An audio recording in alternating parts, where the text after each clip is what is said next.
Tree media ప్రేక్షకులందరికీ కూడా నమస్కారం. ఈరోజు మన రియల్ ఎస్టేట్ అవేర్నెస్ ఎపిసోడ్లో భాగంగా రియల్ ఎస్టేట్లో ఇన్వెస్ట్ చేస్తే ఎలా ఇన్వెస్ట్ చేయాలి, ఎక్కడ ఇన్వెస్ట్ చేయాలి అనే కాన్సెప్ట్ మీద ఒక కొత్త ఎపిసోడ్ అనేది మనం తీసుకోవడం జరుగుతూ ఉంది. ఈ ఇన్ఫర్మేషన్ కోసం అని చెప్పని చాలామంది ఫ్రెండ్స్ మనల్ని రిక్వెస్ట్ చేశారు.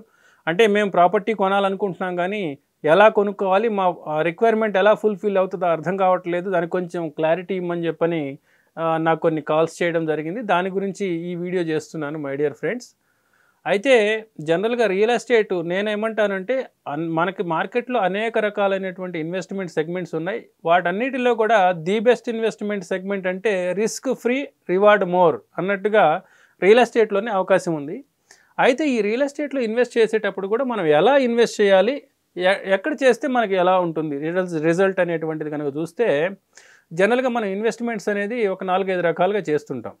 సపోజు మనం ఇల్లు కట్టుకోవాలనే ఉద్దేశంతోనో, లేకపోతే మన పిల్లలకి ఏదైనా డొనేషన్స్ వాళ్ళ చదువులు హయ్యర్ ఎడ్యుకేషన్కి వచ్చినప్పుడు అవసరానికి ఉపయోగపడతాయనో, లేకపోతే వాళ్ళ పెళ్ళిళ్ళకి వాటికి సంబంధించి, లేదా వాళ్ళ ఆడపిల్లలైతే వాళ్ళ ఫర్దర్ మ్యారేజ్ ఎక్స్పెన్సెస్కి వాటికి ఉపయోగపడతాయని కానివ్వండి, లేకపోతే మన రిటైర్మెంట్ తర్వాత సర్టన్ అమౌంట్ వస్తుంది, దాన్ని సేల్ చేసేసి ఒక ఫిక్స్డ్ డిపాజిట్ లాగా ఒక బ్యాంకులో పెట్టుకుంటే దాన్ని మంత్లీ ఇంత వాడుకోవచ్చు, అలాంటి కాన్సెప్ట్లో కానీ మనం ఒక 5-6 రకాలుగా ఇన్వెస్ట్మెంట్స్ చేస్తూ ఉంటాం. అయితే ఇక్కడ కొంచెం మిస్కాలిక్యులేషన్ అవుతూ ఉంది. ఏమంటారంటే ఇప్పుడు సపోజ్ మీరు ఒక 5 సంవత్సరాల్లోనో 10 సంవత్సరాల్లోనో మీరు ఒక ఇల్లు కట్టుకోవాలనుకున్నారనుకోండి. ఫర్ ఎగ్జాంపుల్, మీరు సిటీ నుంచి ఒక 60 కిలోమీటర్లు 70 కిలోమీటర్ల దూరంలో వెళ్ళిన తర్వాత అక్కడ ల్యాండ్ తీసుకుంటే అది ఖచ్చితంగా మీ అవసరాన్ని తీరుస్తుందని నేనైతే అనుకోవడం లేదు. ఎందుకంటే మనం ఇంతకుముందు వీడియోస్లో కూడా చెప్పుకున్నాం, సిటీ అనేది ఆల్రెడీ ఎగ్జిస్టింగ్ ఉన్న సిటీ నుంచి ఎవ్రీ ఇయర్ ఒక 1 కిలోమీటర్ ఆర్ 2 కిలోమీటర్స్ ఎక్స్పాన్షన్ అవుతూ ఉంటుంది. ఈ విధంగా కనుక చూసుకుంటే మీరు 5 సంవత్సరాల నుంచి 10 సంవత్సరాల మధ్యలో ఇల్లు కట్టుకోవాలనుకుంటున్నారు. మీరు వెళ్ళి సిటీ ఆల్రెడీ ఎగ్జిస్టింగ్ సిటీకి 30 కిలోమీటర్ల దూరంలో ప్రాపర్టీ కొన్నారు. అంటే ఆ ఏరియాలో ప్రాపర్టీ డెవలప్ కావడానికి ఎన్ని సంవత్సరాలు పడుతుంది? యాజ్ పర్ మన క్యాలిక్యులేషన్ ప్రకారంగా 20 నుంచి 30 సంవత్సరాలు పడుతుంది. కానీ మీరు 10 సంవత్సరాల లోపలే ఇల్లు కట్టుకోవాలి. మరి ఈ ప్రాపర్టీ మీకు మ్యాచ్ అవుతుందా? ఖచ్చితంగా మ్యాచ్ కాదు. అలాంటప్పుడు మీరు ఏం చేయాలంటే, మీరు సపోజ్ ఒక 10 ఇయర్స్లో ఇల్లు కట్టుకోవాలనుకున్నప్పుడు ఇప్పుడు ఆల్రెడీ ఎగ్జిస్టింగ్ ఉన్న సిటీకి 10 కిలోమీటర్ల లోపల మీకు ఎక్కడ అవకాశం ఉంటే అక్కడ ప్రాపర్టీ కొనుక్కోవాలి. అప్పుడు మీరు ఇల్లు కట్టుకునే టయానికి మీకు ఆ ప్రాపర్టీ అనేది ఇన్ఫ్రాస్ట్రక్చర్ డెవలప్మెంట్ కానివ్వండి, సరౌండింగ్ హౌసెస్ రావడం కానీ, లివబుల్ అట్మాస్ఫియర్ అక్కడ కనపడిద్ది కాబట్టి మీ రిక్వైర్మెంట్ ఫుల్ఫిల్ అవుతుంది. అలాగే మనం సపోజ్ మన పిల్లల హయ్యర్ ఎడ్యుకేషన్ కోసం ఇన్వెస్ట్మెంట్ చేస్తున్నాం. అది మనం ఎలా చేయాలి అనేది కనుక చూసుకుంటే మనకి అట్లీస్ట్ 15 ఇయర్స్ నుంచి 20 ఇయర్స్ మధ్యలో, అంటే పిల్లలు ఉన్న వాళ్ళ పిల్లలు ఉన్న ఏజ్ని బట్టి అట్లీస్ట్ 5 to 10 ఇయర్స్ మధ్యలోనే మనం రీసేల్ కోసం ప్లాన్ చేసుకోవాల్సి ఉంటుంది.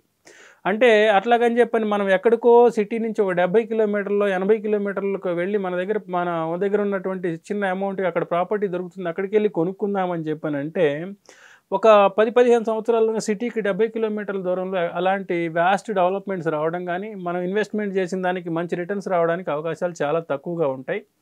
అంటే అక్కడ కూడా ఇన్వెస్ట్మెంట్స్ చేస్తే రావా అంటే వస్తాయి, డెఫినెట్గా వస్తాయి, కానీ మనం ఎక్స్పెక్ట్ చేసినంత గొప్పగా రాకపోవచ్చు. అందుకని చెప్పని మనం ప్రాపర్గా సిటీ దగ్గరలో ఇన్వెస్ట్మెంట్స్ చేసుకున్నట్లయితే, మన సిటీ నుంచి ఒక 20 కిలోమీటర్ల లోపల కనుక ఇన్వెస్ట్ చేసుకున్నట్లయితే అది మనకి ప్రాపర్గా మంచి రిజల్ట్ రావడానికి అవకాశం ఉంటుంది. అలాగే మనం ఆఫ్టర్ రిటైర్మెంట్ తర్వాత అనుకుంటే మనం సిటీకి ఒక 30-40 కిలోమీటర్ల వరకు కూడా వెళ్ళొచ్చు. ఎందుకంటే ఇప్పుడు మనం ఎర్లీ స్టేజెస్లో మనం కనుక జాబ్లోకి వచ్చినట్లయితే అట్లీస్ట్ మనం 40 ఇయర్స్ సర్వీస్లో ఉంటాం కాబట్టి రిటైర్మెంట్ అనేది 60 ఇయర్స్ కాబట్టి అట్లీస్ట్ మనం ఒక 30 ఇయర్స్ మనం కరెక్ట్గా సర్వీస్ చేయగలిగినా కూడా ఒక 30 ఇయర్స్లో మనకు ఆ ఏరియా అంతా కూడా డెవలప్ అవుతుంది. కాబట్టి అప్పుడు మనం రిటైర్మెంట్ కోసం ప్లాన్ చేసుకుంటున్నాం కనుక అది 30 ఇయర్స్ తర్వాత మనకి మంచి రిటర్న్స్ వస్తాయి కాబట్టి అది మనం తీసుకుని ఇంకొక రకంగా కూడా ఉపయోగించుకోవచ్చు. అలా మనకి ఉపయోగపడుతుంది అనమాట. అలాగే నేను ఆల్రెడీ చాలామందికి ప్రాపర్టీస్ ఇప్పించడం జరిగింది.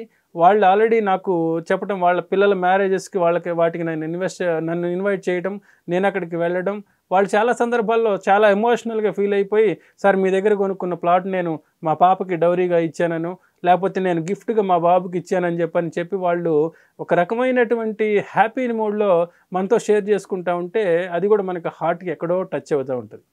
అలాగే ఎందుకంటే అలాంటి ఎమోషనల్ పాయింట్స్ ఎప్పుడు దొరుకుతాయంటే మనం ప్రాపర్ వెంచర్స్లో ప్రాపర్టీని ప్రాపర్ ప్రైసెస్కి మనం ఇప్పించి ఆఫ్టర్ సేల్స్ తర్వాత కూడా మనం లాంగ్ రన్లో వాళ్ళతో ట్రావెల్ చేస్తూ ఉన్నట్లయితే ఇలాంటి హ్యాపీ మూమెంట్స్ కూడా మనకి దొరకడానికి అవకాశం ఉంటుంది.